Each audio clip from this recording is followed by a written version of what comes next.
pita gdje su vam oni dani.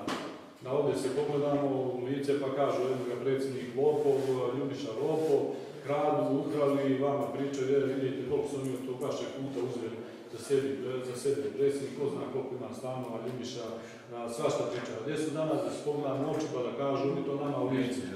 Pišu tamo po profilima, pišu oni gluposti koje kakve u svojoj opštini kaže da se švercuje ovdje meso iz, ne znam, sa Kosova, da ne treba kupovati ovdje pršutu, da ne treba dolaziti na Zlatibor, tako oni pričaju o vama i o nama na Zlatibor.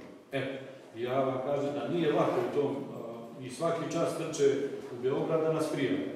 Pišu, kaže, imate krivične prijave, pa naravno da ima krivičnu prijavu za ovaj put što produžimo Rudine Rožan, što zna, Ljubiša je bio načelnik, sa čim smo se sve susretali. Što imamo krivičnu prijavu? Pa zato što kupimo sanitet da dođe vama u selo ovdje, zato što kupimo, a to oni znaju dobro, to je republička institucija. Znači ovaj put to da je regionalni put.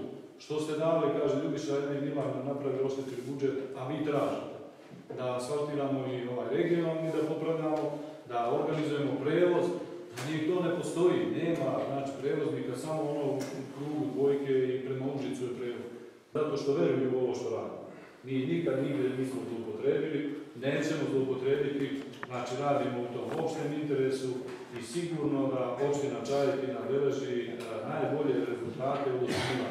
Ja nisam jučer gledao, neko mi je rekao da ministar financija na jutarnjem programu Pinku je rekao, iako nas svi napadaju, da je opština Čajetina finansijski najdisciplinovanija opština u Srbiji. Znači, ubiramo te prihode i radimo na sopstvenim prihodima.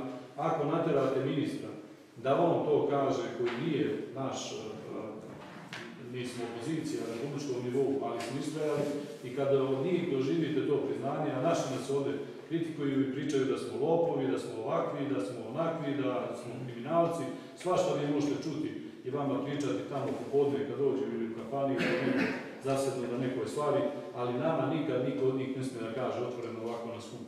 Da dođu i da kažu, pogledamo se u oči i da kaže predsjedniče, ti si, ne znam, uprava, Ljubiša, ti si uprava, nego pričaju, odnose dole i policiji prave problem, protiv nas kaže, podneli smo tamo krivičnu prijavu. Može piše na nas ko hoće. I šta hoće, možda napiše policiji da kaže, evo ja sumnjam ovdje. A svaki naš ugovor koji smo potpisali je bio odnet onog momenta u policiju. Svaki, najmanji ovdje što radimo, i asfalt, svaki je bio predmet kontrole. I dolazili su nam, znači, i inspekcije iz Beograda, čuda, pričali su sutra, prekosutra će hapsiti mene i Ljubišu, da smo napravili teški kriminal, evo ja i Ljubiša ovdje sedimo, nema da i oči.